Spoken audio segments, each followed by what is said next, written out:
The whispers started the moment Becca Martinez stepped through the polished oak doors of Silver Peak Precision Academy. Her worn leather boots squeaked against the Italian marble floor, the sound as offensive to the members as her presence. The rifle she carried, an old Remington 700 with a weathered stock and scratches that told stories of actual use rather than display, looked like a relic among the glossy, customized firearms that lined the walls in glass cases. Before you jump back in, tell us where you're tuning in from, and if this story touches you, make sure you're subscribed, because tomorrow I've saved something extra special for you. "I think you might be lost," said Sophia Williams from behind.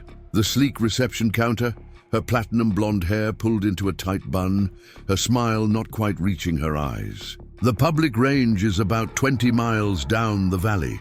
She gestured vaguely toward the exit, her diamond tennis bracelet catching the light from the crystal chandeliers overhead. Becca tucked a strand of dark hair behind her ear and stood. "Her ground, I'm here for the Silver Peak Championship qualification round." Her voice was quiet but steady, her green eyes meeting Sophia's with a calmness that seemed to irritate the receptionist even more. The Alpine Lounge of Silver Peak Precision Academy was the beating heart of Colorado's most exclusive shooting facility.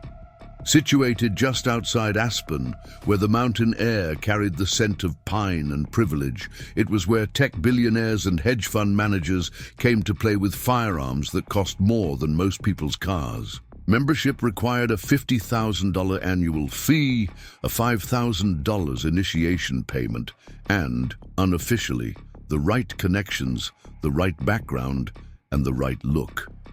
Becca Martinez had none of these things. At 26, she possessed a quiet confidence that came from somewhere deeper than bank accounts or social status.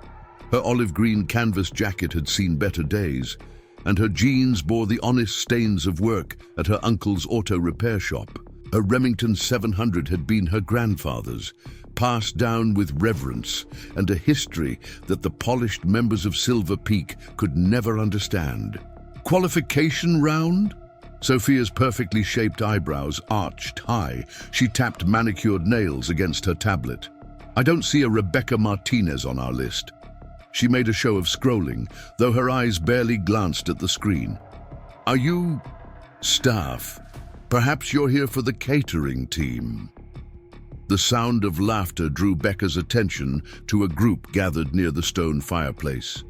Wesley Grant stood at the center, his custom-tailored shooting jacket emphasizing broad shoulders, his Blazer R8 rifle, worth more than Becca's annual salary, casually propped against a leather armchair. "Sophia!" Wesley called out, his voice carrying the easy authority of someone accustomed to being listened to. "Is there a problem?" His eyes, cold blue and calculating, assessed Becca from boots to the loose braid hanging over her shoulder.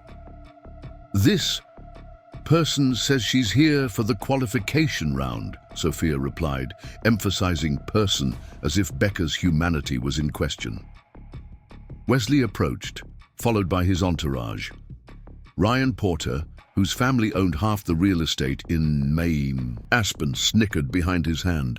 Victoria Blackwell, with her perfect Olympic posture and equipment sponsored by companies eager to associate with her blonde all-American image, didn't bother hiding her disdain. "The qualification round requires an invitation," Wesley explained, slowly as if speaking to a child. "It's a precursor to the Silver Peak Championship. The winner takes home $100,000 and, more importantly, respect." He smiled, revealing perfect teeth. "It's not exactly a place for hobbyists." Becca reached into her jacket pocket and pulled out a slightly crumpled envelope. "I have an invitation." The lounge fell silent. Wesley's smile faltered for just a moment before returning, more forced than before. "Let me see that."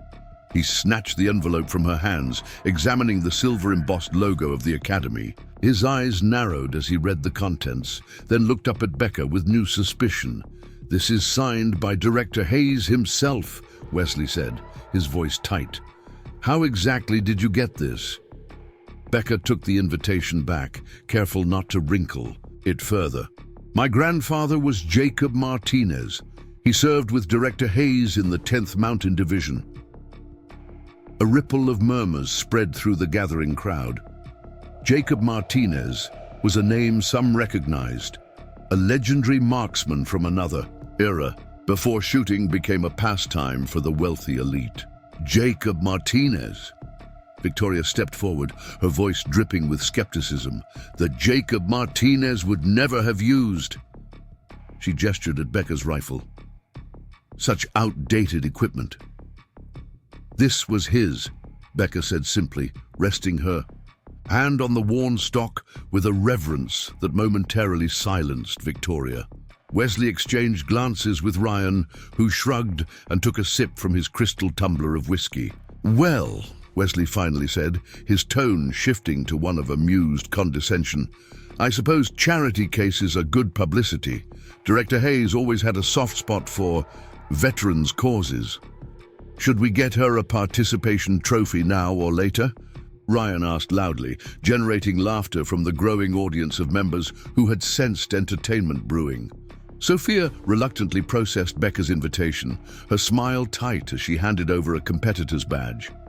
Change rooms are through there, she said, pointing to a hallway, though we don't have much in your size. Another smile, sharp as a blade.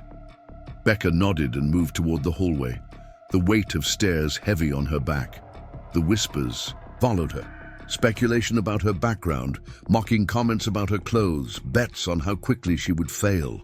The women's locker room was empty when Becca entered. Walls of polished cedar and floors of heated stone created an atmosphere of exclusive luxury. She found a quiet corner and sat on a bench, her rifle across her knees. She didn't need to change. Her clothes were functional, comfortable, worn in all the right places to allow movement without restriction. What they lacked in style, they made up for in utility, something the members of Silver Peak might never understand. She closed her eyes for a moment, centering herself. Her grandfather's voice echoed in her memory. Breathe with the earth, Becca. The shot lives in the space between heartbeats. The locker room door swung open, and Victoria entered with two other women, Dr. Amelia Foster, whose psychiatric practice catered exclusively to the ultra-wealthy, and a younger woman Becca didn't recognize, whose designer shooting attire looked as if it had never seen actual use. Oh, Victoria said, stopping short. You're still here. Her eyes swept over Becca and her rifle. You know, there's no shame in walking away before you embarrass yourself. The qualification round isn't some beginner's course. I'm not a beginner, Becca replied quietly. Dr. Foster tilted her head, studying Becca with professional curiosity. You must understand this is unusual. Silver Peak has standards, traditions. Her voice was measured, reasonable, the kind that could convince patients they were wrong about their own feelings. Perhaps you'd be more comfortable at a facility, more suited to your... Preparing and narrating this story took us a lot of time, so if you are enjoying it, subscribe to our channel. It means a lot to us. Now back to the story. An experience level. Becca stood, rifle in hand. I'll be comfortable on the range. Victoria laughed, the sound echoing off the cedar walls. God, the confidence of mediocrity. It's almost inspiring. She turned to her companions. $10 says she doesn't break 70.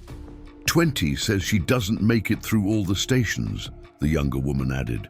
You're both too generous, Dr. Foster said, opening her locker to reveal a custom-engraved Accuracy International rifle that gleamed under the recessed lighting. I don't think she'll make it past the first target. Becca walked past them without comment, her face betraying nothing of the determination burning inside her. She had faced worse than rich women with expensive guns and cheap insults. The qualification range was a marvel of engineering, a 300-yard indoor course with electronically controlled targets, atmospheric condition monitors, and digital scoring displays above each shooting station. The air smelled of gun oil and ambition, with a hint of the expensive cologne worn by the dozen men already setting up their equipment.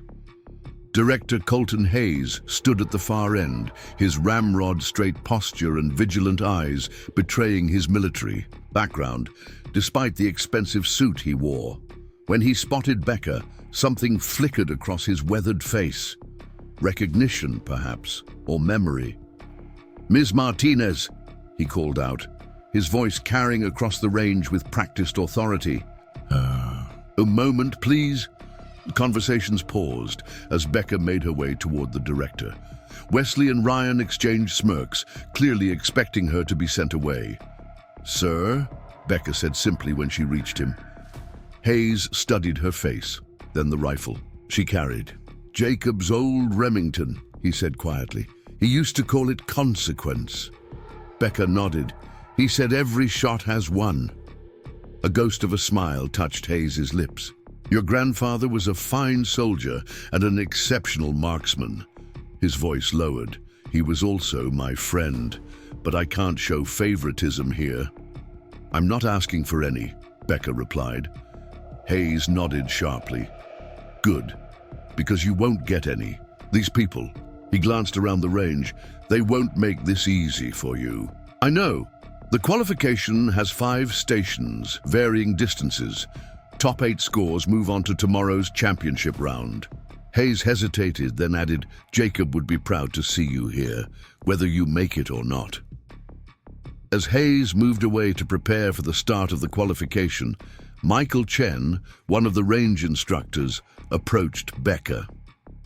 Unlike most of the staff who had studiously avoided her, his expression held genuine curiosity rather than judgment. "That's a classic rifle," he said, nodding at the Remington. "Mind if I ask what modifications you've made?" Before Becca could answer, Wesley appeared beside them, his Blazer R8 gleaming with custom engravings.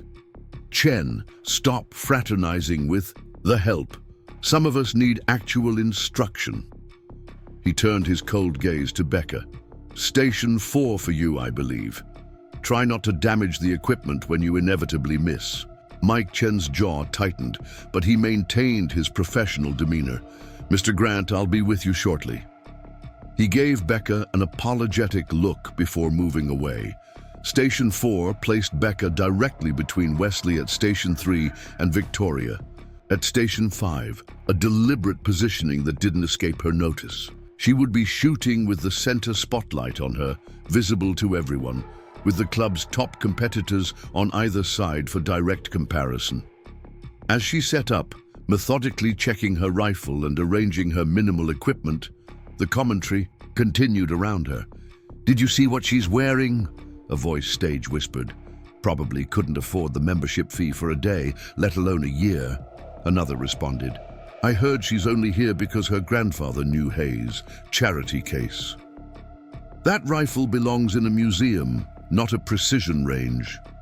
Becca absorbed it all without visible reaction, focusing on her preparation. The rifle might be old, but she had maintained it meticulously. Every scratch and mark told a story of its journey from her grandfather's hands to hers. The scope was the only modern addition, a practical upgrade rather than a status symbol. "Competitors, take your positions," Hayes announced through the range's audio system. "Qualification round begins in 2 minutes. 5 stations, 4 shots each. Electronic scoring is active. The top 8 move onto tomorrow's championship." Victoria leaned over from her station. "Don't worry," she said with mock sympathy. "There's a nice public range in Denver.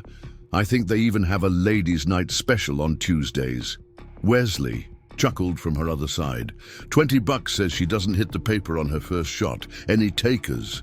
Hands raised around the range. Wallets appeared.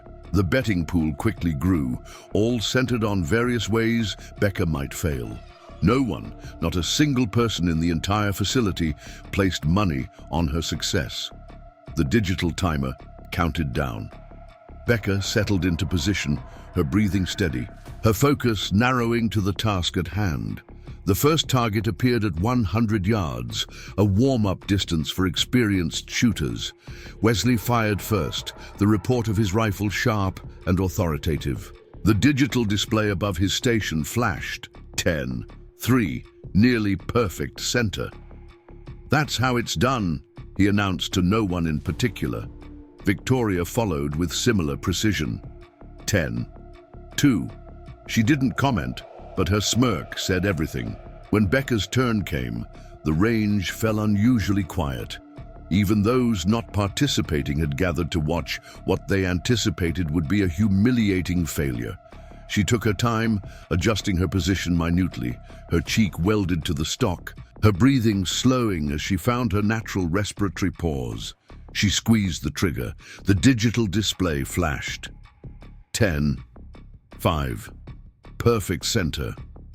The silence deepened for a moment before Ryan's voice broke it. "Beginner's luck," he called out. "Let's see her do it again." Second shot, 10. Mvor. Third shot, 10. 6. Fourth shot, 10. 5. As they moved to the second station at 150 yards, the easy confidence of the Silver Peak members had begun to crack. Wesley's jaw was tight, his movements more deliberate as he set up his next position. Victoria kept glancing at Becca's display, her own perfect posture showing the first signs of tension. The pattern continued through stations 2 and 3, while Wesley and Victoria maintained excellent scores, never dropping below 9. 8. Becca's consistency was machine-like. No shot below 10. 3. No hesitation, no wasted motion. By the fourth station at 250 yards, the betting had shifted. Now money changed hands on whether she would maintain her perfect streak, whether she would beat Wesley's aggregate score, whether Victoria would crack under the pressure. Director Hayes watched from his position, his face impassive, but his eyes never left Becca's form. Mike Chen had abandoned any pretense of assisting other shooters, standing behind the firing line with an expression of growing amazement.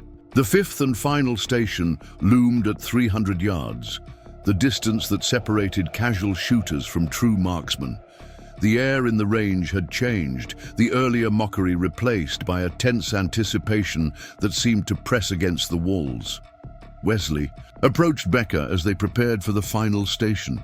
"Where did you learn to shoot like that?" His voice had lost its condescending edge, replaced by genuine curiosity tinged with concern. Becca checked her ammunition before answering. "My grandfather taught me when I was 8. We started with a .22, moved to this when I was 14. She didn't look up.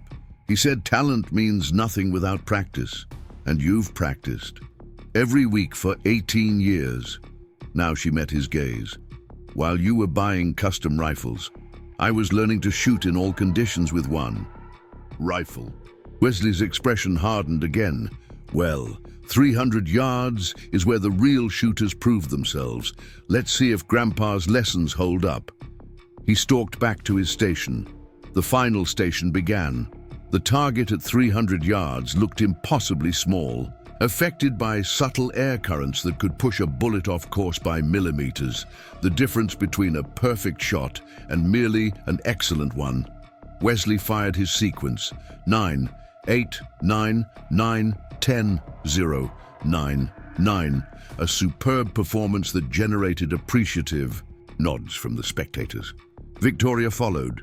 9, 7, 9, 8, 9, 9, 9, 8.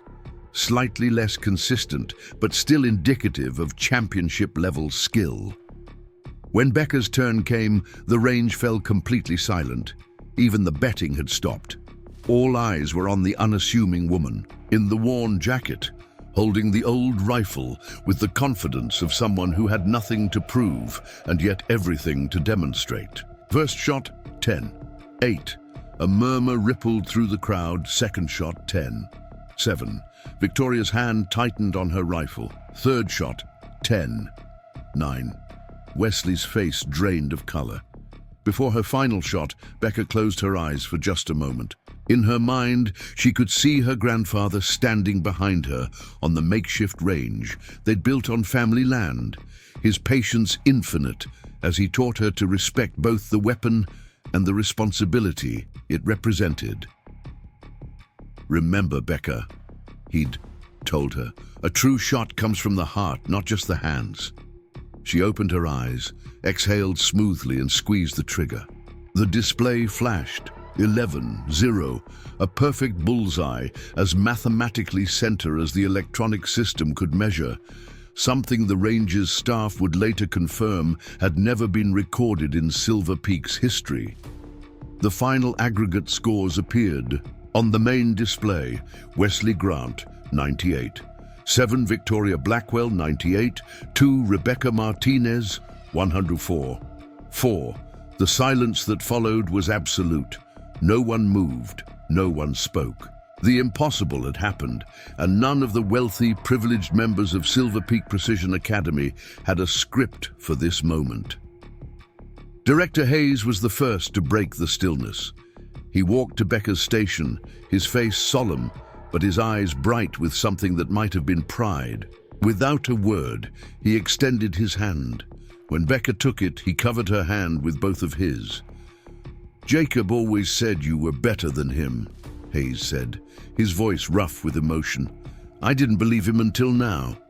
One by one, the other competitors approached. Some offered grudging congratulations, others simply stared as if seeing her for the first time. Victoria remained at her station, her back rigid, her hands methodically dismantling her rifle with mechanical precision that couldn't hide the tremor in her fingers. Wesley was the last to approach. His earlier arrogance had evaporated, replaced by a complex mixture of emotions. Respect, certainly, but also confusion, as if the world he understood had suddenly revealed itself to be an illusion. "Where did you learn to shoot like that?" he asked again. But this time the question was genuine, the tone devoid of its earlier challenge. Becca secured her rifle before answering. "My grandfather believed that excellence isn't about having the best equipment. It's about understanding the fundamentals so completely that they become part of you." She met Wesley's gaze directly. He also believed that respect is earned, not bought. Wesley's eyes dropped to the worn stock of her rifle, then back to her face. Something shifted in his expression, a recognition, perhaps, of what true mastery looked like when stripped of pretension and privilege. "The championship round is tomorrow," he said finally. "Will you be using the same rifle?" Becca nodded. "It's never let me down." As she turned to leave, Mike Chen approached, his expression one of barely contained excitement. "That was the most impressive shooting I've ever seen," he said. "Would you consider—" Ms. Martinez, Director Hayes, interrupted, appearing beside them. "A word in my office, if you don't mind." He glanced at Chen. "This can wait, Mike." Hayes led Becca through the facility to a wood-paneled office overlooking the Rockies. Trophies and photographs lined the walls, testaments to a lifetime of marksmanship and military service. Among them, Becca spotted a faded photograph of 2 young soldiers, one of whom was unmistakably her grandfather. "Jacob and I made a pact years ago," Hayes said, following her gaze to the photograph. "We promised to support each other's families, if something happened." He settled into a leather chair and gestured for Becca to sit opposite him. "When he passed, I tried to find you, but you'd moved so many times. Life happens," Becca said simply. There was no need to elaborate on the struggles after her grandfather's death, the series of small apartments, the jobs that barely covered bills, the nights spent practicing at public ranges when she could afford the ammunition. Hayes nodded as if he understood all she didn't say. "Tomorrow's championship has a $100,000 prize. Based on what I saw today, it's yours to lose." He leaned forward. "But I need to know, why did you come? After all this time, why now?" Becca's fingers traced the worn fabric of her jacket. "Grandpa made me promise to come when I was ready. Not just ready to shoot, but ready to face people who would judge me for everything except what matters." She met Hayes's gaze. It took me a while to understand what he meant. Hayes smiled then, a genuine expression that softened the lines of his weathered face. Jacob was always the wiser of us. He stood and walked to a cabinet, retrieving a small wooden box. He left this with me, said to give it to you when you came. The box contained a single item, a hand-carved wooden charm in the shape of an eye attached to a simple leather cord. Becca recognized it immediately. Her grandfather had worn it during his service years, his lucky eye that saw true, as he'd called it. "Thank you," she said quietly, slipping the cord over her head. "Don't thank me yet," Hayes replied, his expression growing serious again. "Tomorrow won't be easier. They respect your skill now, but that only makes you a threat. Wesley Grant has won this championship 3 years running. Victoria Blackwell is sponsored by companies that expect returns on their investment. Neither of them will accept defeat gracefully." Becca tucked the charm under her shirt. "I'm not here for their approval." Hayes nodded slowly. "No, you're not. That's exactly why you might just change this place." He glanced out the window at the mountains beyond. "Silver Peak has become something I never intended. A playground for the privileged rather than a sanctuary for true marksmanship. Maybe it's time for that to change." As Becca left the director's office, she found the atmosphere of Silver Peak subtly altered. Where before she had been invisible except as an object of ridicule, now heads turned as she passed. Conversations paused. Expressions ranged from curiosity to resentment to something approaching respect. In the Alpine Lounge, she overheard Ryan Porter speaking with Dr. Foster. Never seen anything like it. Wesley's furious. Victoria's already called her coach. They're scrambling. "She's not what anyone expected," Dr. Foster replied, her clinical detachment tinged with something like wonder. "That final shot, 11.0. Do you know what the statistical probability of that is?" They fell silent as they noticed Becca passing. Ryan nodded stiffly. Dr. Foster's eyes lingered on her with new assessment. Near the exit, Becca encountered Mike Chen again. He fell into step beside her. "Where are you staying tonight?" he asked. "The championship competitors usually stay at the lodge." "I have a room in town," Becca replied. The truth was a motel room she could barely afford, but pride kept her from elaborating. Chen hesitated, then continued. "I wanted to ask earlier, would you consider giving some instruction? Not now, obviously, but after the championship. We have juniors who train here, kids with potential but not much guidance. They could learn a lot from someone like you." The question caught Becca off guard. In all her preparations, all her focus on proving herself worthy of her grandfather's legacy, she had never considered that her journey might extend beyond tomorrow's competition. "I'll think about it," she said finally. As she pushed through the heavy oak doors into the mountain air, Becca felt a strange sense of peace settle over her. Tomorrow would bring its own challenges, but for now she had honored her promise. She had faced their judgment and stood firm. She had let her skills speak with an eloquence no words could match. The old Remington rested in its case across her back, a connection to her past and, perhaps, a bridge to a future she was only now beginning to envision. A future where excellence transcended privilege, where true mastery commanded respect regardless of its packaging. The sun was setting behind the Rockies, painting the snow-capped peaks in shades of gold and rose. In the gathering twilight, Becca touched the wooden charm beneath her shirt and whispered words her grandfather had taught her long ago. The eye sees true, the hand follows, the heart knows. The motel room was small but clean, its furnishings dated but functional. Becca sat cross-legged on the bed, her grandfather's rifle disassembled before her on a clean white towel. Each piece was arranged in precise order, a ritual of maintenance she had performed thousands of times. The repetitive motion of cleaning brought a meditative calm that helped her process the day's events. The unexpected triumph at Silver Peak had left her with a complex mixture of emotions. Satisfaction, certainly, but also a strange sense of hollow victory. The looks on their faces, Wesley's shock, Victoria's barely concealed rage, the bewilderment of the wealthy spectators had not brought the vindication she might have expected. A gentle knock on the door broke her concentration. Becca frowned, checking the digital clock on the nightstand. 10:43 p.m. She wasn't expecting anyone. "Who is it?" she called, already reaching for the handgun she kept in her bag.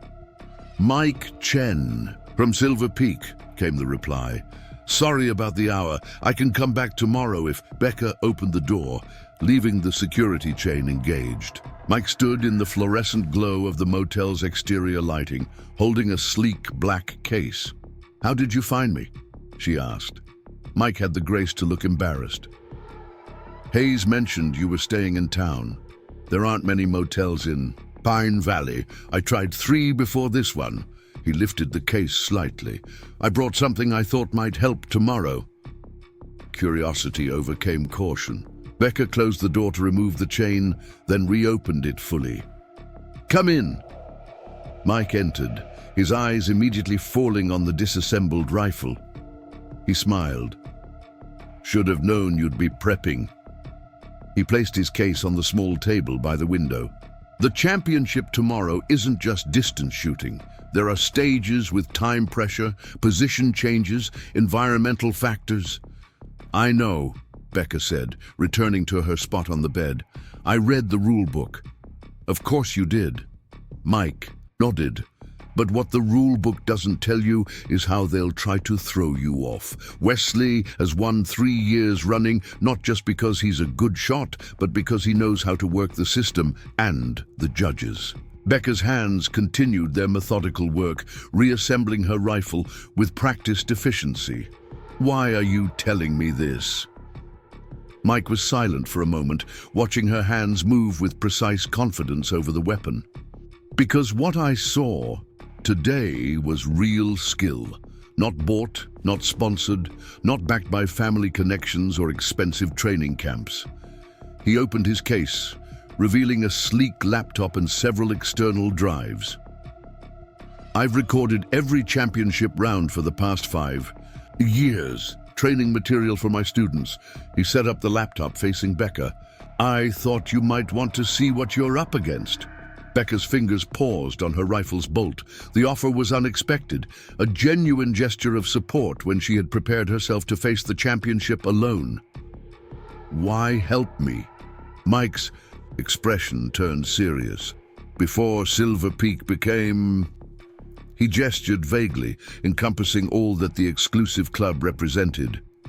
"This playground for the wealthy, it was founded as a place to honor true marksmanship. My father was one of the original instructors back when Director Hayes first opened it."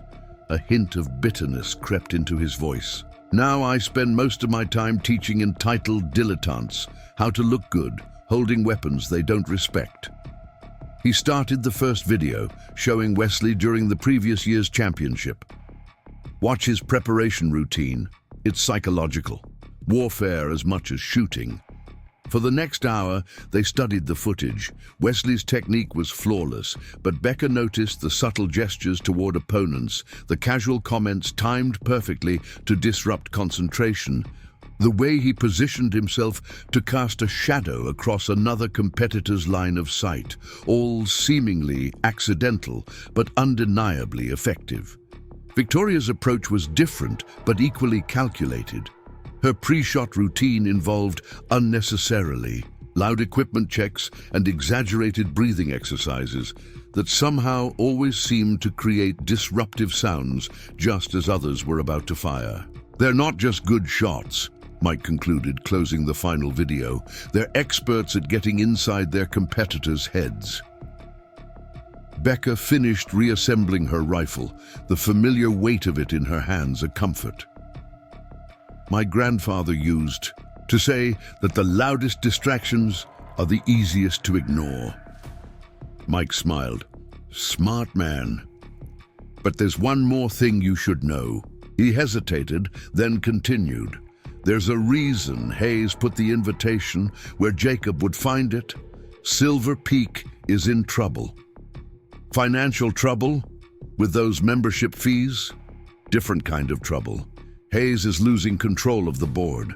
The investors, people like Ryan Porter's father, Victoria's sponsors, they want to turn it into even more of an exclusive club than it already is. Less about marksmanship, more about status. Mike closed his laptop. Hayes is fighting it, but he's outnumbered. He needs something to remind everyone what Silver Peak was supposed to be about. And I'm supposed to be that something, Becca said flatly. You already are. Mike stood to leave. What you did today, that perfect final shot, it's already circulating in videos among the staff. The old-timers are talking about your grandfather. He moved toward the door but paused with his hand on the knob. Just so you know, the betting pool for tomorrow is split now. Half the money's still on Wesley, but the other half... He grinned. Let's just say not everyone at Silver Peak worships at the altar of wealth. After Mike left, Becca couldn't sleep. She sat by the window of her motel room, looking out at the mountains silhouetted against the night sky. The revelation that she might be part of some larger plan, a pawn in Hayes' struggle for the soul of Silver Peak, should have bothered her more than it did. But there was something appropriate about it, as if her grandfather had orchestrated this moment from beyond. She touched the wooden charm around her neck, feeling its smooth contours beneath her fingers. Whatever Hayes' motives, whatever challenges awaited tomorrow, she had come too far to turn back now. Morning arrived with a crystalline clarity that made the Rockies seem close enough to touch. Becca arrived at Silver Peak an hour before the championship was scheduled to begin. The atmosphere had changed overnight. Security was tighter, staff moved with heightened efficiency, and a small crowd of spectators was already forming. These weren't just club members, but genuine shooting enthusiasts, industry representatives, and even a few reporters from sporting publications. The Alpine Lounge had been transformed into a pre-competition staging area. Tables displayed the championship trophy, a silver sculpture of a mountain peak with a precision target at its summit, alongside the check for $100,000 and various sponsor prizes. Logos from ammunition manufacturers, optics companies, and tactical gear brands adorned banners and digital screens. Sophia barely glanced up when Becca approached the registration desk. Competitor's packet, she said, sliding a folder across. The counter. Staging area is through those doors. First round begins at 9 sharp. Becca took the packet, noting how the receptionist's earlier contempt had been replaced by a careful neutrality. As she moved toward the staging area, she spotted Wesley surrounded by what appeared to be a personal entourage. A technical advisor adjusting his scope, an assistant organizing his ammunition, and a man in an expensive suit who was clearly reviewing strategy.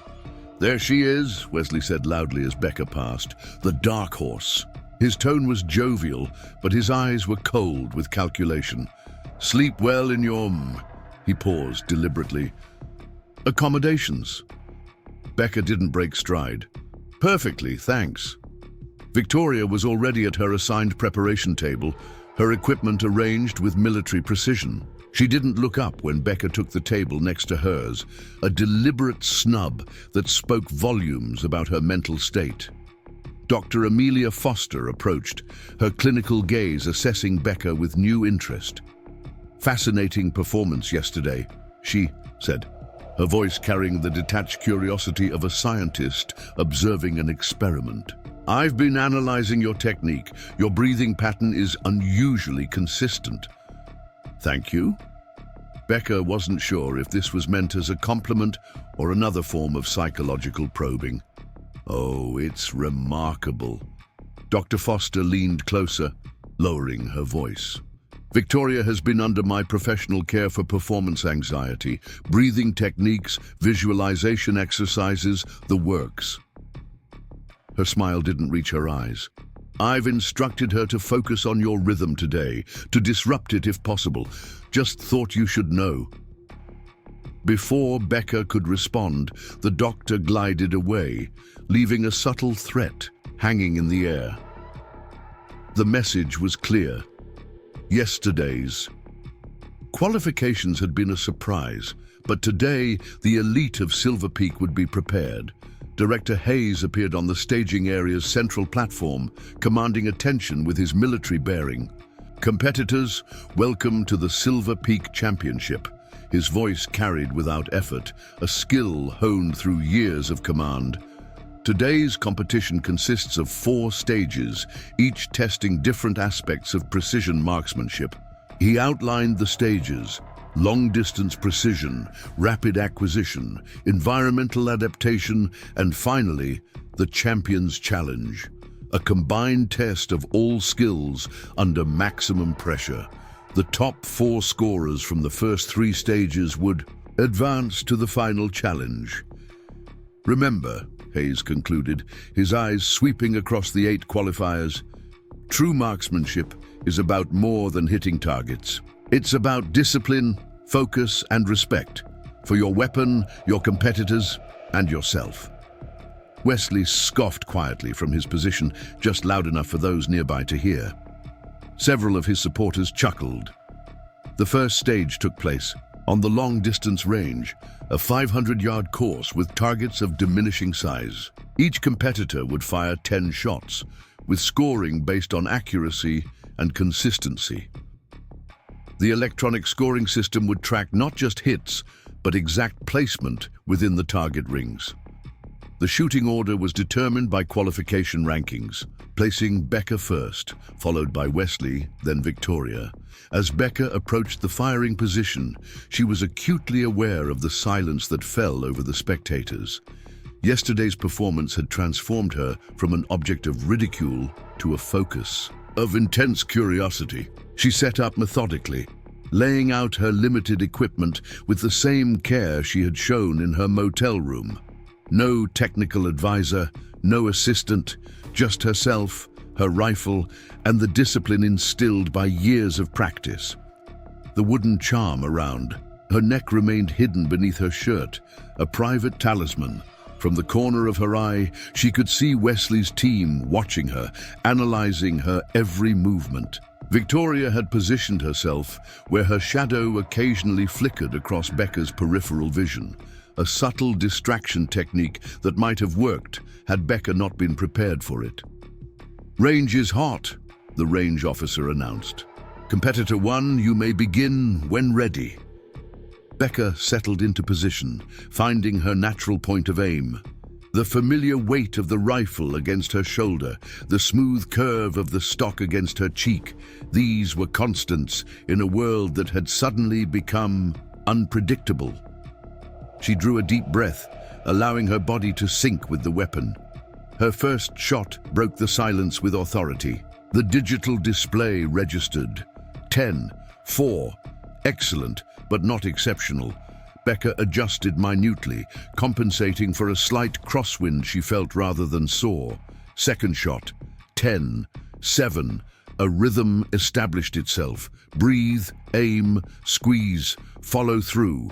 Each shot a self-contained universe requiring absolute presence. Third, 10, 6, fourth, 10, 8. By her 5th shot, Becca had tuned out everything except the connection between herself, her rifle, and the target. The spectators, the other competitors, even the electronic scoring system, all faded to background. Noise. When her final shot registered, 10, 9, the cumulative score flashed on the main display, 107, 2. A near-perfect performance that drew murmurs of appreciation even from those who had dismissed her the day before. Wesley approached the firing position with practiced confidence, his custom Blazer R8 gleaming under the lights. "Impressive," he said to Becca as they passed, his voice pitched for her ears alone. But consistency is what separates champions from lucky shots. His performance was a masterclass in technical precision, each movement economical, each shot delivered with textbook form. When his final score appeared, 107-4, his supporters erupted in applause. He had edged past Becca by 0.2 of a point. Victoria followed with a performance that started strong but faltered midway, her concentration visibly slipping after her sixth shot strayed to a 9-7. Her final score of 104. 9 placed her third, behind Becca. The remaining competitors delivered solid but unremarkable performances, with only Ryan Porter breaking 100 with a score of 103-6. As they moved to the second stage, rapid acquisition, Becca could feel the mood shifting. The dismissive attitude toward her had been replaced by something more complex. The staff watched her with new respect. Several competitors studied her technique. Even the audience seemed divided, with a significant portion now openly supporting the underdog. The rapid acquisition stage required competitors to engage multiple targets, appearing at random intervals and positions. Speed mattered, but accuracy was still paramount.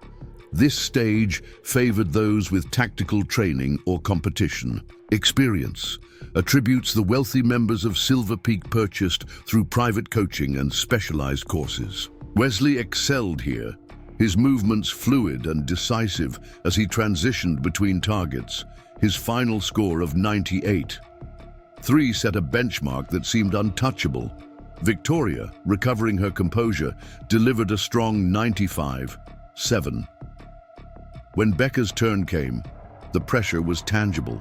This stage exposed the one potential weakness in her training. Her grandfather had emphasized precision over speed, believing that accuracy under pressure was the foundation of all marksmanship. She approached the starting position with quiet confidence. The timer buzzed, and targets began to appear in unpredictable patterns. Becca's movements lacked Wesley's flashy efficiency, but they possessed a different quality, an economy of motion that wasted nothing. Each target acquired, each shot delivered with a precision that made speed almost secondary. Her final score, 96-8, placed her firmly in second position overall. Not enough to overtake Wesley, but more than sufficient to maintain her standing among the top competitors.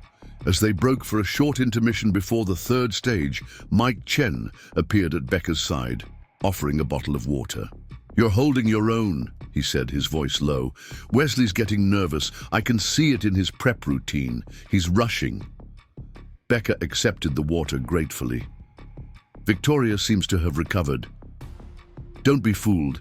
She missed a transition. In the last stage, that would have been automatic for her any other day. Mike nodded toward where Victoria sat with Dr. Foster, their heads close together in intense conversation. They're adjusting their strategy for you, specifically. Across the staging area, Wesley was engaged in an animated discussion with his technical advisor. Though their voices didn't carry, the tension in Wesley's posture was evident. Periodically, his gaze would drift to Becca, assessing, recalculating. The third stage, environmental adaptation, proved to be the most technically demanding. Competitors would shoot through varying conditions created by the range's advanced environmental simulation system.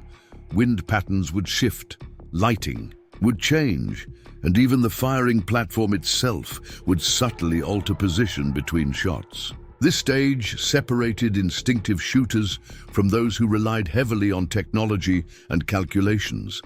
No amount of expensive equipment could fully compensate for the ability to read conditions and adapt in real time.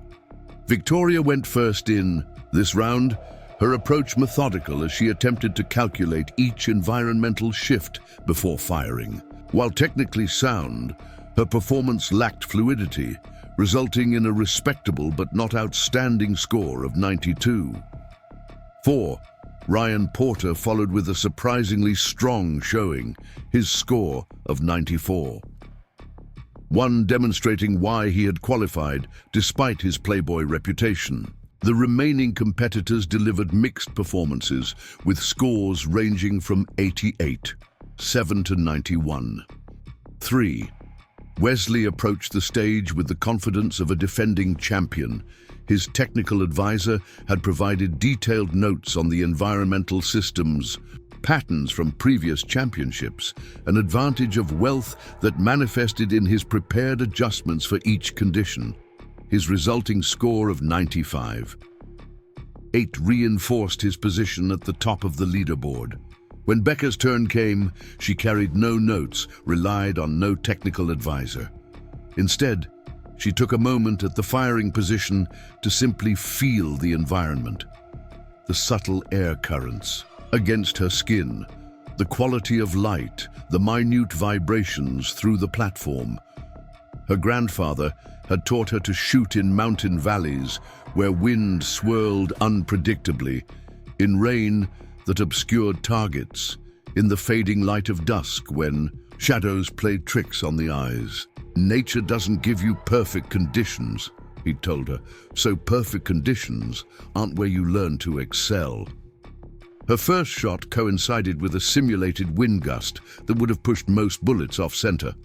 Becca's shot registered as a 10-2, an adjustment made not through calculation, but through instinct developed over thousands of hours of practice. Throughout the stage, she seemed to anticipate each environmental shift seconds before it occurred, adjusting her position and aim with a fluidity that appeared almost prescient. When her final score appeared, 97. 9. A spontaneous round of applause broke out among the spectators. Director Hayes, who had been observing silently, allowed a brief smile to cross his weathered features. The combined scores from the first 3 stages now showed Wesley leading with a cumulative 301. 5. But Becca had closed the gap significantly at 301. 9, pulling ahead by 0.4 of a point. Victoria held 3rd place with 293. 0, and Ryan secured the 4th position with 290. 5. These 4 would advance to the Champions Challenge, the final and most demanding test that would determine the winner. As the finalists prepared, the atmosphere in Silver Peak intensified. Word had spread beyond the facility about the unexpected competition unfolding within its exclusive walls. Additional spectators had arrived, including several military personnel who had served with either Hayes or Becca Martinez. The viewing areas were now filled to capacity, with the live streaming screens showing unprecedented viewer numbers. Wesley's entourage had grown more frantic in their preparations, fine-tuning his equipment with obsessive attention to detail. Victoria sat alone, her eyes closed in what appeared to be a meditative state, Dr. Foster watching her with clinical interest from a discreet distance.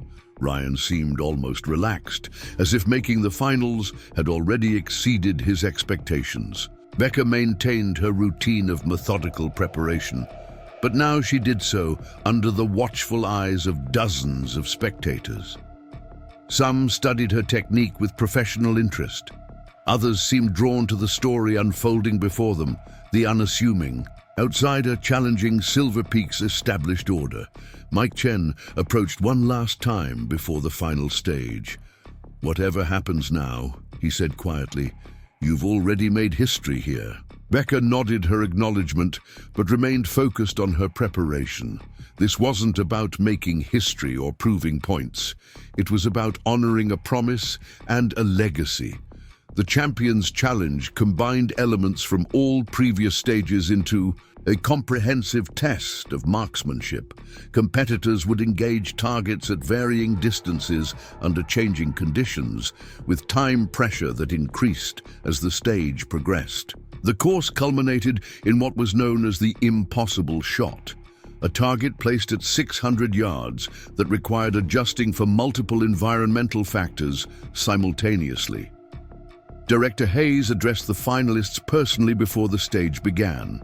"This challenge separates good shooters from true marksmen," he said, his eyes moving from one competitor to the next. "Under pressure, technique may falter, technology may fail, but character reveals itself in how you respond." Wesley was scheduled to go first, a position many considered advantageous since he could set a score for others to chase. As he moved to the starting position, his customary swagger had returned, bolstered by the familiar territory of a championship he had dominated for years. His performance was masterful. Each movement practiced to perfection, each shot delivered with technical excellence. When he reached the impossible shot, he took his time, consulting wind flags and making precise adjustments to his scope. His shot registered as a 9-8, exceptional by any standard, as Wesley's final score appeared, 98-7. He turned to the other finalists with a smile that was equal parts confidence and challenge. His cumulative score of 402 would be difficult to beat. Victoria followed, her composure restored after earlier inconsistencies. Her precise approach served her well until the final sections, where increasing time pressure forced compromises in her methodical process. Her impossible shot registered as a 9-2, bringing her final stage score to 95-6 and her cumulative total to 388-6. Good, but not enough to challenge Wesley. Ryan Porter surprised everyone with a strong performance that belied his Playboy image. His stage score of 96-2 brought his cumulative total to 386-7, placing him behind Victoria, but showcasing unexpected skill under pressure. When Becca stepped up for the final run, the atmosphere in Silver Peak shifted yet again. The earlier mockery had given way to curiosity, then respect, and now something approaching anticipation. Even those who had initially dismissed her watched with undivided attention. The champion's challenge began, and Becca settled into a rhythm that wasn't about speed or technical perfection, but about connection with her rifle, with each target, with the environment around her. Where Wesley's performance had been a demonstration of practiced excellence, Becca's was a fluid conversation between shooter and course. As she progressed through the increasingly difficult stages, her score remained consistently high, not perfect, but remarkably steady. When she reached the impossible shot, she paused briefly, closing her eyes for just a moment, not in calculation but in centering. The wooden charm pressed against her skin beneath her shirt, a physical reminder of her grandfather's presence. She could almost hear his voice. "The shot lives in the space between heartbeats." She opened her eyes, adjusted her position minutely, and fired. The digital display registered 10-4, a perfect center hit on the impossible shot, something that hadn't been achieved in the championship's history. Her final stage score of 99-1 brought her cumulative total to 401, 0.8 of a point above Wesley's score. The display board confirmed what the audience had just witnessed. Becca Martinez, 401, 0 Wesley Grant, 400, 2 Victoria Blackwell, 388, 6 Ryan Porter, 386. 7 Silver Peak fell silent for 3 heartbeats before erupting into applause. Even those who had come expecting, hoping to see the established order maintained, could not deny the excellence they had witnessed. Wesley stood frozen, his expression a complex mixture of disbelief and dawning respect. Victoria's composure finally cracked, her face showing naked wonder at what Becca had accomplished. Director Hayes stepped forward, his military bearing momentarily softened by genuine emotion. "Ladies and gentlemen," he announced, his voice carrying throughout the facility, "I present to you this year's Silver Peak champion, Becca Martinez." The trophy, that silver mountain peak with its perfect target, gleamed under the lights as Hayes presented it to Becca. The check for $100,000 seemed almost secondary, though its significance wasn't lost on someone who had arrived at silver. Peak in a decade-old pickup truck with just enough money for a week's stay at a budget motel.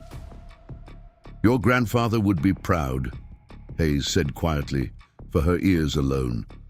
Not just of your shooting, but of how you carried yourself throughout. As the formal ceremony concluded and the crowd began to disperse, Wesley approached Becca.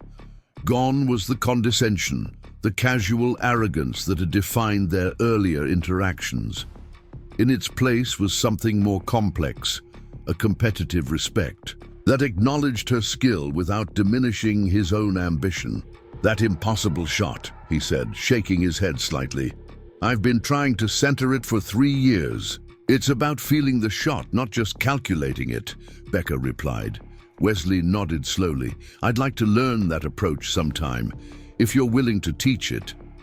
Before Becca could respond, Mike Chen appeared at her side. Sorry to interrupt, but there are some people who'd like to meet you. He gestured toward a group that included several of the military veterans who had come to watch, their faces showing the kind of respect that couldn't be bought with membership fees or custom equipment. As Becca moved to greet them, she heard Wesley call after her, "This isn't over, Martinez. Next year's championship. I'll be ready." She glanced back with the first genuine smile she had directed his way. "I'm counting on it." The next morning dawned clear and crisp, sunlight spilling over the Rockies and illuminating the modern architecture of Silver Peak Precision Academy. The championship victory had changed everything, yet Becca found herself in the same motel room, packing her few belongings while the trophy sat on the dated dresser, incongruously gleaming against the faded wallpaper. The knock on her door was gentle but insistent. When she opened it, Director Hayes stood there, his military posture somehow softened by the morning light. "I thought I might find you still here," he said. "May I come in?" Becca stepped aside, gesturing to the room's single chair while she perched on the edge of the bed. Hayes took in the modest surroundings without comment, his eyes eventually settling on the championship trophy. "Do you know what happened after you left yesterday?" he asked.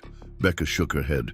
"The board called an emergency meeting." Hayes smiled slightly. "Apparently, having an unsponsored shooter with a decades-old rifle win their prestigious championship was not in the 5-year strategic plan." "I imagine not," Becca said, unsure where this was heading. "They wanted to implement new equipment, standards for next year." Hayes made a dismissive gesture. "Minimum investment thresholds, approved manufacturers, the works. Effectively, ensuring no one like you could compete again." Becca felt a flicker of disappointment, but not surprise. The world operated on such barriers, visible and invisible, designed to keep people like her on the outside. "I resigned," Hayes continued, the words hanging in the air between them. "What?" This she hadn't expected. 20 years building Silver Peak, watching it slowly transform from a haven for true marksmanship into... He waved his hand, encompassing the exclusivity and elitism the Academy had come to represent. Yesterday was a reminder of what it was supposed to be, what it could be again. Hayes leaned forward, his expression intense. "I'm starting fresh. A new facility, focused on skill rather than status. Real training, real competition." He paused. "I want you to be part of it. Me, as a competitor, as an instructor." Hayes's eyes held a challenge. "Your grandfather was the best teacher I ever had. I suspect that talent runs in the family." The offer hung between them, unexpected and life-altering. Before Becca could respond, Hayes continued, "There's more. After your performance yesterday, I received calls from 3 military training programs and 2 Olympic development coaches. They're interested in your methods." He smiled. "Turns out excellence speaks louder than pedigree." Becca's hand went to the wooden charm around her neck, her fingers tracing its familiar contours. The path before her was suddenly wide open, branching with possibilities that hadn't existed 24 hours earlier. "I need time to think," she said finally. Hayes nodded, standing to leave. "Take all the time you need. But know this, what you did yesterday wasn't just winning a championship. You reminded everyone what marksmanship really means." At the door, he paused. "Your grandfather changed my life once. Yesterday, you honored his legacy by changing many more."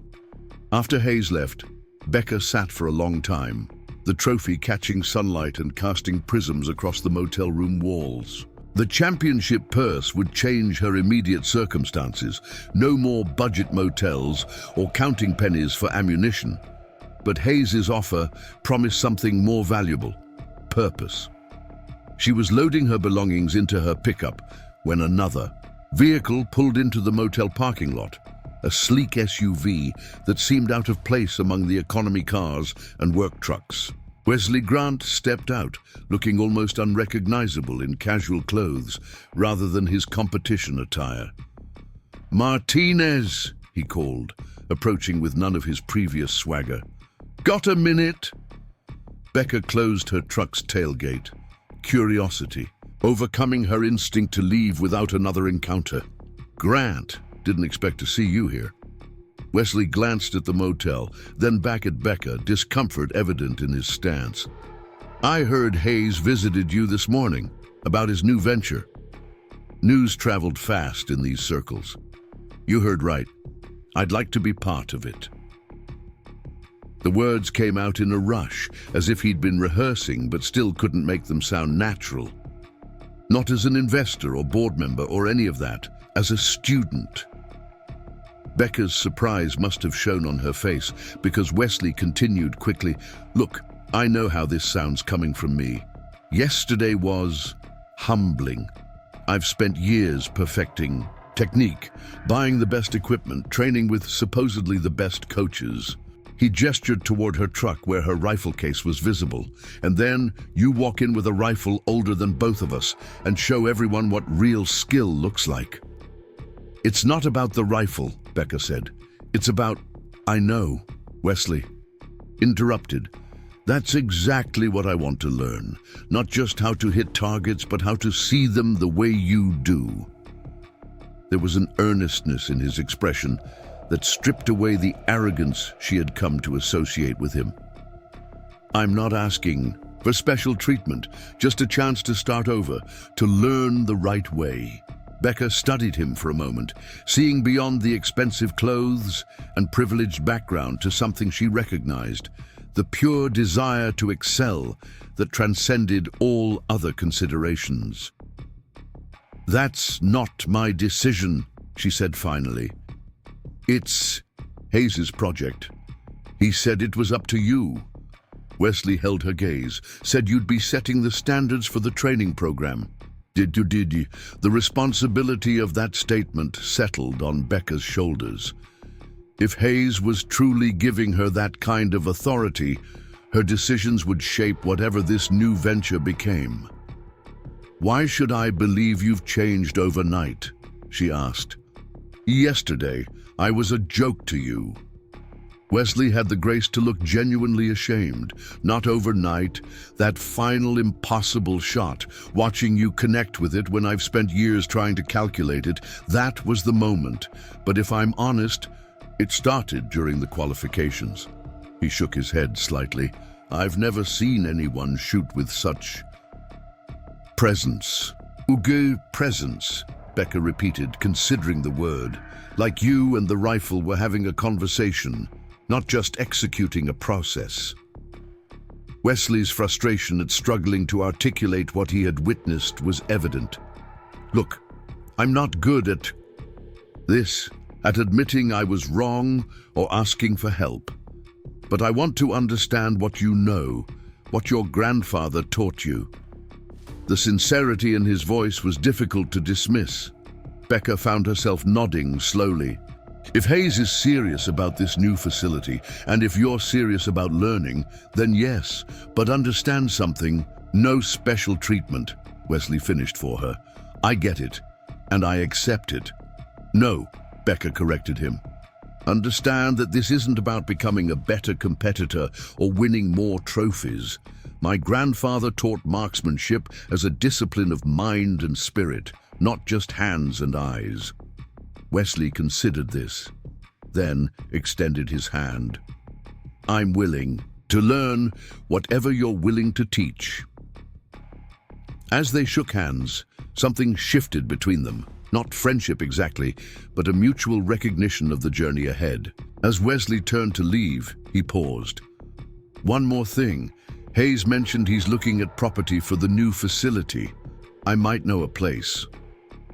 When Becca raised an eyebrow, he continued, "My family owns land about 30 miles north of here. Mountain property with natural backstops, varied terrain. It's been sitting unused for years.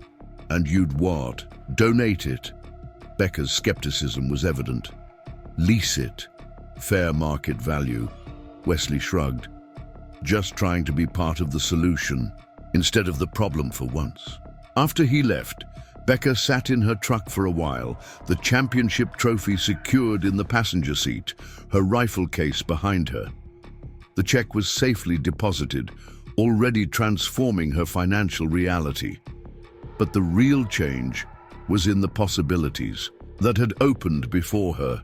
Teaching, training others, building something meaningful from the foundation her grandfather had laid. She pulled out her phone and called Hayes. "I'm in," she said when he answered, "but I have conditions." "Name them," Hayes replied without hesitation. "This isn't just about shooting. It's about the approach, the philosophy my grandfather taught me. That's precisely what I'm hoping for. And it needs to be accessible, not just to people who can afford memberships." Hayes's chuckle carried through the phone. "Already working on a scholarship program." "What else?" Becca hesitated, then added, "Wesley Grant came to see me. He wants to be involved as a student, not an investor." She explained his offer of land. Hayes was silent for a moment. "Do you believe he's sincere?" "I think he saw something yesterday that challenged everything he thought he knew about marksmanship." Becca remembered the look on Wesley's face after her final shot. Not just defeat, but revelation. People can change when their worldview gets turned upside down. "True enough," Hayes agreed. "I'll talk to him about the land, but the decision to accept him as a student is yours." As Becca ended the call and started her truck, she felt a sense of rightness settle over her. The championship had never been the endpoint, just a door opening to something larger. Her grandfather had known this, had prepared her not just for competition, but for carrying forward a tradition and philosophy. 2 weeks later, Becca stood on a ridge overlooking a stunning valley in the Colorado mountains. The property Wesley had offered extended across natural plateaus and gentle slopes, with the Rockies providing a breathtaking backdrop. Hayes walked beside her, pointing out potential locations for ranges, classrooms, and administrative buildings. "We can start small," he was saying. "Focus on quality over scale. The funding is coming together faster than expected," Hayes continued, surveying the land that would soon become Cornerstone Marksmanship Academy. "Your championship performance opened more doors than you realize." Becca nodded, taking in the natural beauty of the property. 6 months ago, she had been struggling to make rent while practicing at public ranges whenever she could afford ammunition. Now she stood as a partner in creating something that would honor her grandfather's legacy in ways she had never imagined possible. "We'll need to start with the curriculum," she said, already visualizing how the training would flow. "Fundamentals.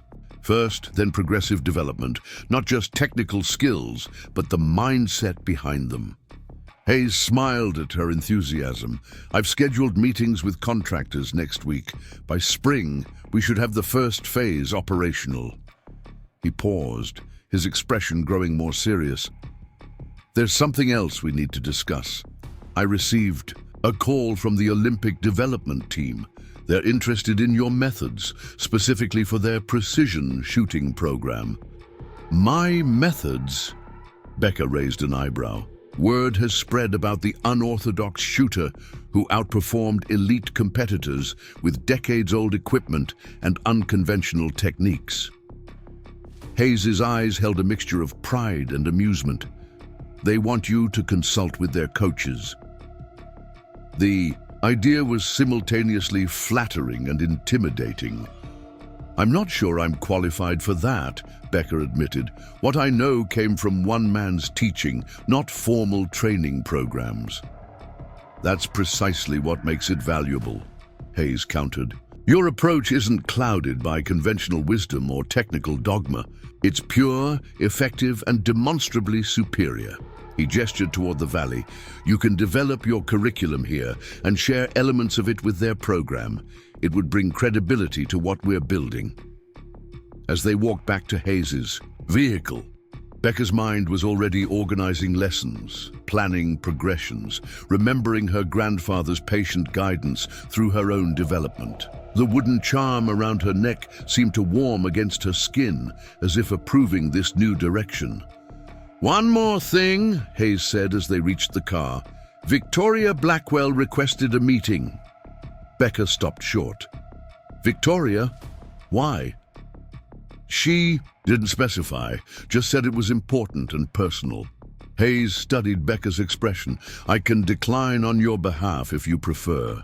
Becca considered the Olympic hopeful who had been among her most vocal critics at Silver Peak. Victoria's precise technique and sponsored equipment had defined her as everything Becca was not.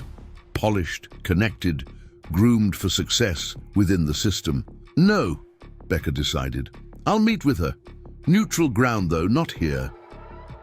3 days later, Becca sat in a quiet cafe in downtown Aspen, watching snowflakes drift past the window while waiting for Victoria. The championship purse had allowed her to move from the motel to a modest apartment, but she still felt out of place amid the resort town's luxury boutiques and five-star restaurants. Victoria arrived precisely on time, her entrance causing several heads to turn. Even in casual clothes, she carried herself with the poise of someone accustomed to being noticed. She spotted Becca immediately and approached with determined strides. "Thank you for meeting me," Victoria said, sliding into the chair opposite. Gone was the condescension that had marked their previous interactions, replaced by a cautious formality. Hayes said it was important, Becca replied, studying the woman, who had once dismissed her as an embarrassment to the sport. Victoria ordered a tea before speaking again. I'll be direct. My sponsors have concerns about my performance at the championship. Her fingers traced the edge of the table, a rare display of nervousness. 3 years of consistent results. Then suddenly I'm not just beaten, but substantially outperformed. Is that why you wanted to meet? To analyze your performance? No. Victoria looked up, meeting Becca's gaze directly. I want to train with you. The request was so unexpected that Becca momentarily lost her composure. You want to what? Train with you, Victoria repeated, her voice firmer. Not at Silver Peak, not with all the... She gestured vaguely, encompassing the world of sponsors and expectations that defined her career. I need to understand what I'm missing. Becca leaned back, considering the request. Your technique is technically perfect. Your equipment is top tier. What exactly do you think I can teach you? Connection, Victoria said without hesitation. When you shoot, especially that impossible shot in the final round, it's different from how anyone else approaches it. Like you're not fighting the variables, but working with them. A hint of frustration colored her voice. I've spent years mastering calculations, wind flags, atmospheric adjustments, and there you were just feeling it. The observation was surprisingly insightful. Becca's grandfather had always emphasized that true marksmanship wasn't about dominating conditions, but harmonizing with them. It's not something you can learn in a few sessions, Becca warned. It's a fundamental shift in approach. Victoria nodded earnestly. I understand. I'm willing to put in the time, to start from scratch if necessary. She hesitated, then added more quietly, my whole life has been about demonstrating perfection, Perfect form, perfect equipment, perfect results. But watching you shoot was the first time I realized perfection might look entirely different from what I've been taught. The vulnerability in Victoria's admission was striking.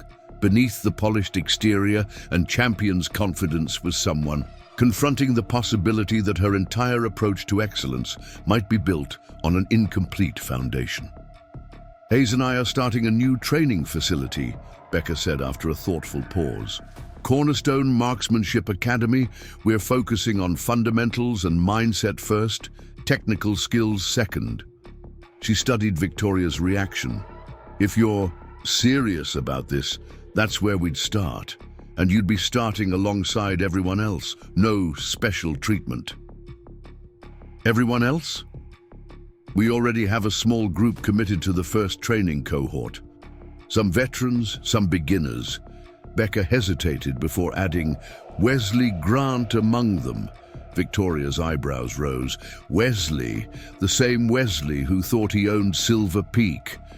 The same. Apparently, getting comprehensively outshot was illuminating. For him too. Becca couldn't help a small smile. He's providing the land for the academy. Ooh, this I have to see, Victoria murmured, shaking her head slightly. Then more decisively, I'm in. When do we start? As winter gave way to spring, construction at Cornerstone Marksmanship Academy progressed rapidly. The main training facility took shape against the mountain backdrop, a thoughtful blend of functionality and natural aesthetics. Unlike Silver Peak's ostentatious luxury, Cornerstone emphasized purpose in its design. Ranges were configured to present varied challenges. Classrooms were designed for clear sightlines to demonstrations, and the central lodge prioritized community over exclusivity. Becca's days blurred together in a whirlwind of planning, curriculum, development, and hands-on involvement with every aspect of the Academy's creation. The championship prize money had been partially invested in the venture, giving her both ownership stake and definitive input on its direction. One crisp April. Morning as contractors finished the main building's exterior, Becca stood with Hayes, observing their progress. The first class starts in 3 weeks, Hayes noted, consulting his tablet. We're already at capacity with a waiting list. Who would have thought? Becca mused. 6 months ago, I was mockery material at Silver Peak. Now, we're turning people away. Hayes smiled. Excellence has a gravity of its own. Word spreads. He scrolled through his notes. The Olympic Committee confirmed their representatives will observe our methods during the summer session, and 3 military training programs have expressed interest in incorporating elements of your curriculum.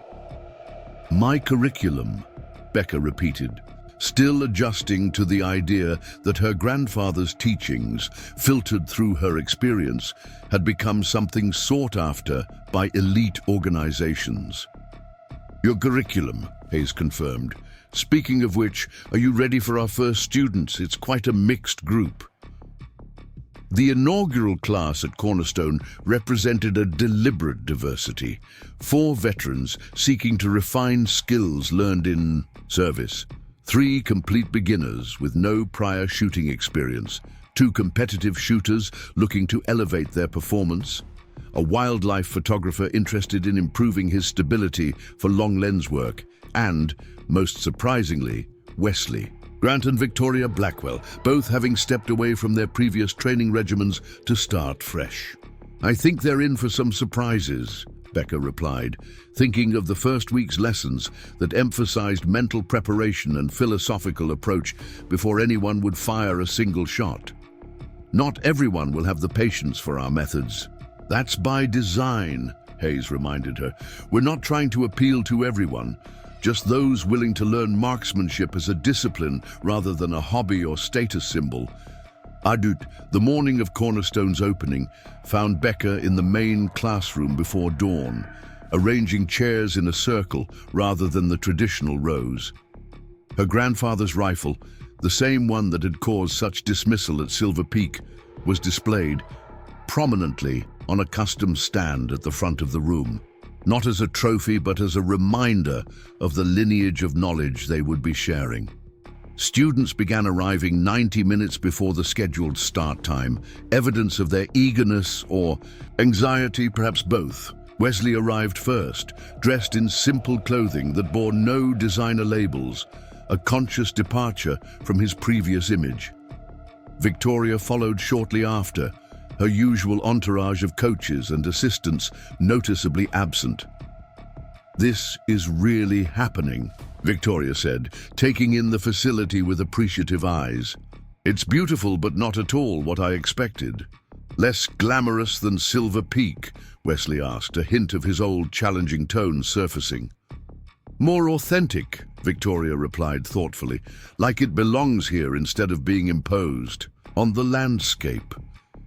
The other students filtered in, introductions were made, and a palpable energy filled the room, the unique chemistry of strangers united by common purpose. When Hayes entered, conversation paused respectfully, but it was Becca's arrival that shifted the atmosphere from anticipation to attention. She took her place in the circle, deliberately sitting among the students, rather than positioning herself as separate or elevated.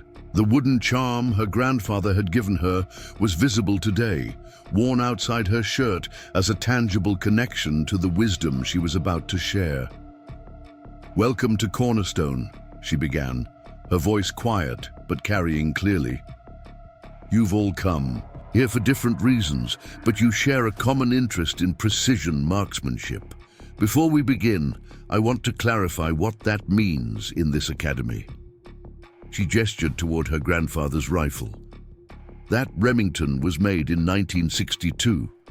It's been fired thousands of times, maintained with care, and passed down with purpose. With that rifle, I outshot competitors using equipment costing 20 times as much."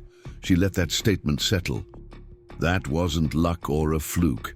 It was the result of understanding that marksmanship begins long before you touch the trigger, and continues long after the bullet reaches its target.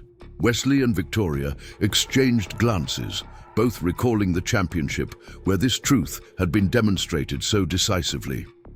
"For the next 2 weeks, we won't be focusing on grouping sizes or score totals. Instead, we'll be developing the foundation that makes those outcomes possible." Becca looked around the circle, meeting each student's eyes briefly. "Some of you might find this approach frustrating. It will challenge assumptions, especially for those with previous training.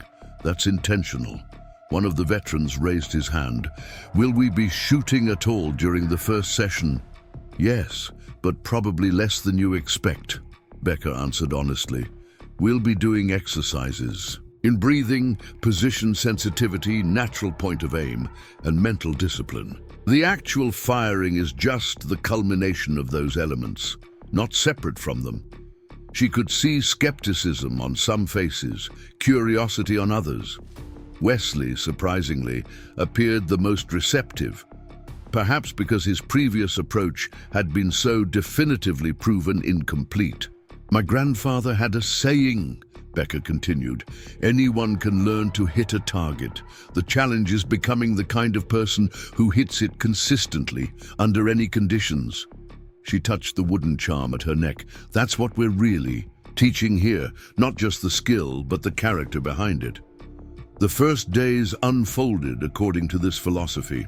Mornings began with meditation and breathing exercises that some students initially found pointless, but gradually recognized as central to shot control. Afternoons included position work without rifles, training the body to find stability through skeletal alignment rather than muscular effort. Evenings featured discussions on the ethics and responsibility of marksmanship that often stretched long into the night. By the 5th day, when students finally took their positions on the range, with loaded rifles, something remarkable had occurred. The diverse group had developed a shared language and understanding that transcended their different backgrounds and experience levels. Wesley, once the embodiment of technical precision, was learning to trust intuition. Victoria, whose career had been built on rigid adherence to coaching instructions, was discovering her own natural instincts. Standing behind the firing line, watching her first-class engage targets with a mindfulness that standard training rarely emphasized, Becca felt a profound sense of fulfillment. This was her grandfather's legacy taking new form, expanding beyond what even he might have imagined. Hayes joined her, observing the students with evident satisfaction. "Silver Peak called yesterday," he mentioned casually. "Their board is concerned about the number of members who've requested membership freezes to attend sessions here." Becca raised an eyebrow. "They're welcome to adapt their approach." That's essentially what they proposed. They want to discuss a partnership or an acquisition. Becca's tone made clear her skepticism. Hayes smiled. "They've realized their mistake. Exclusivity doesn't guarantee excellence. In fact, it often prevents it." He nodded toward the range where Wesley was helping one of the beginners adjust. Their stance, while Victoria demonstrated breathing technique to the wildlife photographer. "Look at those two. 6 months ago, they were the face of Silver Peak's philosophy. Now they're your most dedicated students." As the 2-week session progressed, transformations became visible in every student. The veterans integrated new mental discipline with their existing skills. The beginners developed confidence built on proper foundation rather than quick results. Wesley and Victoria, perhaps most surprisingly, formed an unexpected alliance. Their shared experience of having their former identities challenged, creating a unique bond. On the final day, Becca organized a special challenge, not a competition, but a collaborative exercise requiring students to work in pairs to solve complex shooting scenarios. The mountain winds had picked up, creating variable conditions that required constant adaptation. She paired Wesley with one of the beginners and Victoria with the wildlife photographer, deliberately creating combinations that would emphasize teaching rather than individual performance. The results were telling. Not perfect scores, but thoughtful approaches and resilient responses to changing conditions. As the session concluded, students gathered in the main lodge where Hayes presented each with a wooden medallion carved with Cornerstone's emblem, a mountain peak with a perfect circle at its summit. "This isn't a certification or a graduation," Hayes explained. "It's a reminder that marksmanship is a continuous journey, not a destination." Dean, after the formal closing, Victoria approached Becca while other students were sharing contact information and making plans to return for advanced sessions. "I've been offered a coaching position with the Junior Olympic Development Program," Victoria said, an uncharacteristic uncertainty in her voice. "They want me to implement some of what I've learned here. That's a great opportunity," Becca replied. "Are you going to take it?" Victoria glanced around the lodge, her expression contemplative. "I'm torn.